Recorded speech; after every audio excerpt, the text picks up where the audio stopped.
Hi viewers, welcome to our channel. కూటమి government form చేసి 1 year complete అయిపోయింది. కాకపోతే కొన్ని విమర్శలు కూటమి ప్రభుత్వం మీద కూడా ఉన్నాయి. అంటే ఇప్పటికీ కూడా వైసీపీ ప్రభుత్వం హయాం కొన్ని తప్పుల పైన కూటమి గవర్నమెంట్ రెస్పాండ్ అవ్వట్లేదు, సరిగ్గా వాళ్ళ మీద చర్యలు తీసుకోవట్లేదు అని చెప్పేసి కూడా కొన్ని విమర్శలు అయితే వినిపిస్తున్నాయి. అందులో ముఖ్యంగా పేర్ని నాని కుమారుడు ఎవరైతే ఉన్నారో పేర్ని కిట్టు, అతను నకిలీల పట్ల సంబంధించి ఒక ఇష్యూ, అతని పైన కేసు కూడా ఉంది. అతని పట్ల ఇప్పటికి కూడా ఎందుకు చర్యలు తీసుకోవట్లేదు, ఎందుకు రియాక్ట్ అవ్వట్లేదు అని ఒక విమర్శిస్తుంది.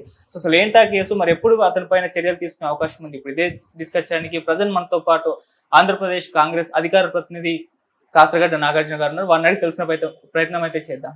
సార్ నమస్కారం. సార్ నమస్తే బ్రదర్. సార్, కొంతమంది పైన చర్యలు తీసుకోవడం చూసాం. వల్లభనేని వంశీ అని చెప్పేసి ఇలా కొంతమంది అయ్యారు. అలాగే పేర్ని కిట్టు విషయంలో కూడా ఇంకా జాప్యం చేస్తున్నారని చెప్పేసి ఒక విమర్శ వస్తుంది. అంటే నకిలీల పట్ల సంబంధించి అతనికి కేసు ఉందని చెప్పేసి, ఏంటా కేసు, మరి ఎప్పుడు చర్యలు తీసుకునే అవకాశం? అసలు కేసు ఏంటో చూద్దాం. కేసు డిస్కస్ చేసే ముందు పేర్ని కిట్టు గురించి మాట్లాడదాం. పేర్ని కిట్టు అనే అతనిది మనేజే. జనరల్ గా ఎవరైనా ఒక పని మొదలు పెట్టేటప్పుడు, లైక్ ఒక మంచి కారు కొనబోతున్నావు, ఒక కారు కొనబోతున్నావు, నువ్వేమనుకుంటావు?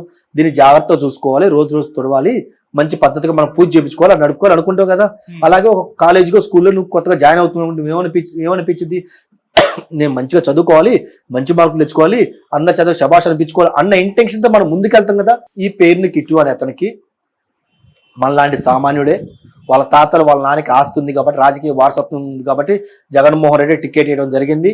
మొన్న 2019 ఎలక్షన్లో వాళ్ళ నాన్న గెలిస్తే వాళ్ళ నాన్న మినిస్టర్ ఇచ్చారు. 2024 వాళ్ళ నాన్న టికెట్ వద్దులే, నాకు టికెట్ వద్దులే, మా కొడుకు ఇవ్వడం దగ్గర ఇప్పించాడు. మరి టికెట్ దగ్గర ఉండి ఇప్పించి నువ్వు పోటీ చేస్తున్నప్పుడు నువ్వేమనుకోవాలి? అరే, మా తాతకి కొంచెం క్రెడిబిలిటీ ఉంది, మా నాన్న చెత్త పని చేసినా పర్లేదులే, మా తాతకి క్రెడిబిలిటీ ఉంది, ఆయన మనవడుగా నేను ఒక ప్రజలకు మంచి చేయాలి, మంచి మెసేజ్ ఇవ్వాలి, నా రాజకీయ చేత ఒక 30-40 సంవత్సరాలు నేను రాజకీయంలో ఉంటా కదా, ఉన్నప్పుడు 10 మందితో మంచి అనిపించుకోవాలి, శభాష్ అనిపించుకునే రాజకీయం చేయాలని చెప్పి నువ్వు అడుగులు ముందు పెట్టాలి. అవునా? నువ్వేం చేసినావు? ఎమ్మెల్యే అయినవో కాదో ముందు పక్కన పెట్టు, కనీసం నామినేషన్ అయ్యక ముందే నువ్వేం చేసావంటే ఒక 10,000 ఇళ్ళని సెలెక్ట్ చేసినావు. 10,000 ఇంటూ ఒక్కొక్క ఇంటికి 4 ఓట్లు ఉన్నా కానీ 40,000 ఓట్లను టార్గెట్ చేస్తా. నువ్వేం చేసినావు?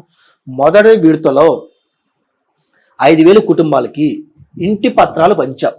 జగనని ఇంటి పత్రాలు చెప్పి అప్పట్లో జరిగింది కదా, ఇంటి పత్రాలు పంచాం. ఆ యొక్క ఇంటి ఏదైతే స్థలం ఉంటుందో ఆ స్థలం ఓన్లీ డాక్యుమెంట్లోనే ఉంటుంది, ఎక్కడ ఏంటో ఆ ప్లేస్ కూడా ఎక్కడ ఎవరికి తెలియదు. అలాగ నకిలీ ఇంటి పత్రాలు నువ్వు పంచావు. ఎలా పంచావు? ఎంఆర్ఓ ఆఫీస్ కూర్చోబెట్టి ఒక జిరాక్స్ పాయింట్ పెట్టి ఒక ఎడిటర్ని పెట్టించి వాళ్ళ పేర్లు ఎడిట్ చేసి ప్రింట్అవుట్లు ఇచ్చి సర్టిఫికేట్లు ముద్రించుకున్నావు. మనం ఎవరన్నా 10th class inter BTech fake సర్టిఫికేట్లు స్కామ్ విన్నాం. ఇది అంతకంటే దారుణమైన స్కామ్. ఏంటంటే ఒక 5,000 కుటుంబాలకి ఫేక్ సర్టిఫికేట్లు పంచాడు, ఫేక్ ఇంటి పత్రాలు పంచాడు. పంచుతున్న తర్వాత ఆ విషయం ఇప్పటి ఉన్న మంత్రి కొల్లు రవీంద్ర గారు, అప్పుడు అపోజిషన్లో ఎమ్మెల్యే ఓడిపోయిన వ్యక్తి, తెలిసి ఆ ఎంఆర్ఓ ఆఫీస్ దగ్గరకు వచ్చి ధర్నా చేస్తుంటే వైసీపీ పెద్దలు బయటకి ఏం చెప్పారు? ఏం జరగలేదు ఒక స్టేట్మెంట్ ఇప్పించి ఆయన అక్కడ నుంచి పావుపోతే ధర్నా చేస్తుంటే అప్పటికప్పుడు జాయింట్ కలెక్టర్ ఐ థింక్ వచ్చి ఫేక్ సర్టిఫికేట్లు అవును గుర్తిస్తున్నారు, మాకు దొరికాయని చెప్పి అవి మొత్తం సీజ్ చేసుకొని వెళ్ళిపోతే ఒక కమిటీ జగన్మోహన్ రెడ్డి గారు అప్పుడు గవర్నమెంట్లో వేస్తే జస్ట్ చిన్న ఎంప్లాయీని సస్పెండ్ చేసి ఆ కేసు అక్కడితో వదిలేశారు. అది ఎంత పెద్ద కేసు. పేర్ని కిట్టు అనే అతనికి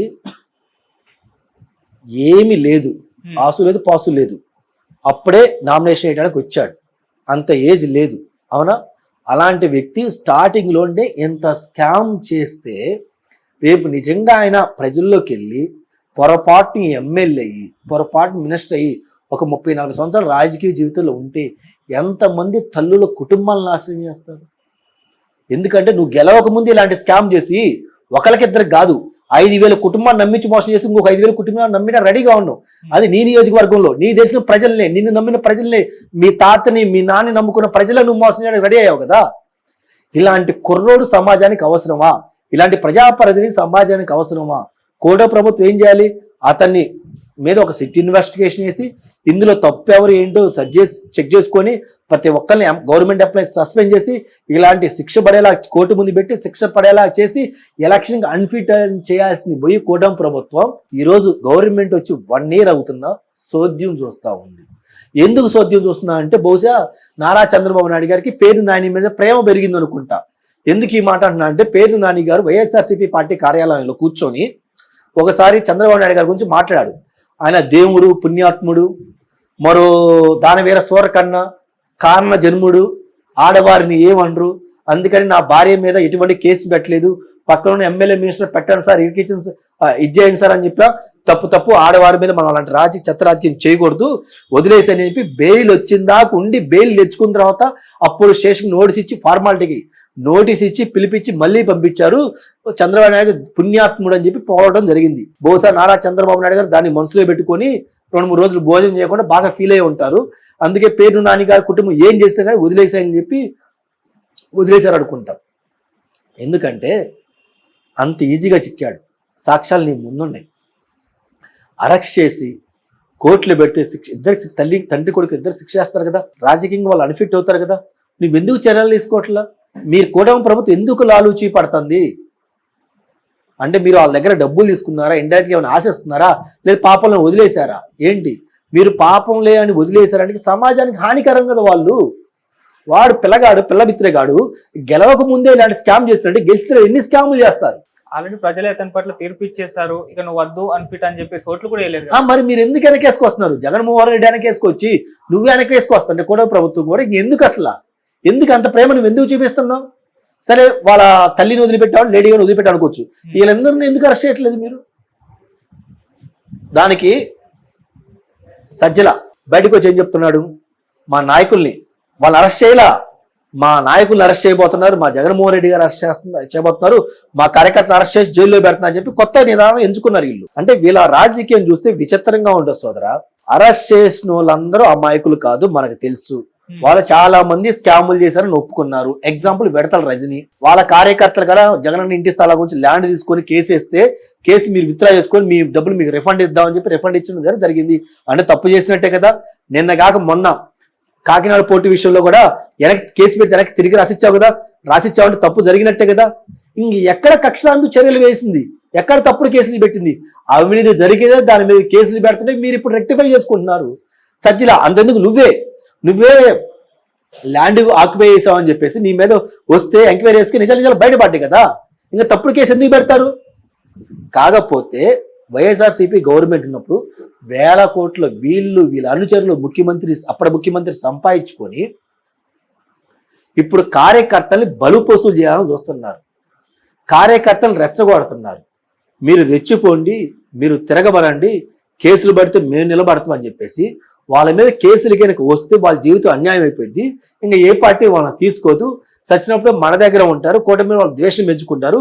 మనం ఎలా దుర్మార్గులకి అవినీతి చేసే వాళ్ళకి సపోర్ట్ చేస్తాం కాబట్టి సచ్చినప్పుడు మన దగ్గర ఉంటారు, మన క్యాడర్ మనం కాపాడుకోవచ్చు, ఇది చేయొచ్చు అనే ఒక కుట్ని ప్రయత్నంతో ఒక ద్వారంతో వేల కోట్లు సంపాదించుకునేది వీళ్ళు, కేసులు వెళ్ళి జైలుకి వెళ్ళేది కార్యకర్తల. అదేం రాజకీయం జగన్మోహన్ రెడ్డి? అదేం రాజకీయం సజ్జల? మీ బుద్ధి ఇంత కకృతి బుద్ధే కాబట్టే ప్రజలు 11 సీట్లు ఇచ్చారు. సో రేపో మాపో ఈ పార్టీ కనుమరుగైపోతుంది.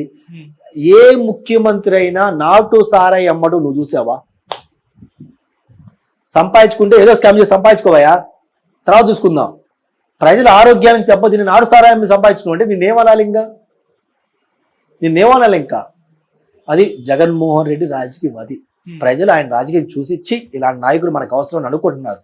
సో రేపో మాపో కాంగ్రెస్ కూడా ఓటు బ్యాంక్ పెరిగిపోతుంది. శర్మల ఉంది కాబట్టి దెన్ కాంగ్రెస్ బౌన్స్ బ్యాక్ అవుద్ది ఫ్యూచర్ లో. మీరు కూటమి ఈ విధంగా క్వశ్చన్ చేస్తున్నారు కదా, దీని వెనకాల ఏమన్నా వ్యూహం ఉందా? అంటే వైసీపీ మొత్తాన్ని జైల్లో పెట్టేస్తే కాంగ్రెస్ ఆ ప్లేస్ లోకి వెళ్ళి ఆక్యుపై చేసుకోవచ్చు, ఆ తర్వాత కాంగ్రెస్ వర్సెస్ కూటమిగా మారిపోవచ్చు అన్న వ్యూహం ఏమన్నా ఉందా?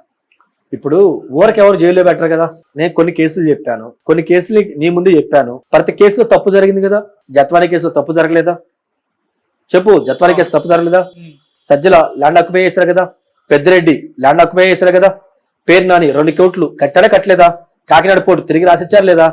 విడతల రజని డబ్బులు స్కామ్లు ల్యాండ్ స్కామ్లు దొరికి మళ్ళీ వెనక్కి ఇచ్చిందే లేదా? మళ్ళీ పంచాయతీ కాలబేరానికి వచ్చిందా లేదా? అంటే మీరు చేసిన తప్పులు ప్రతి ఇష్యూ కోర్టు మీద వేస్తుంది కాబట్టి మీరు జైల్లోకి వెళ్ళక తప్పదు కాబట్టి ఏం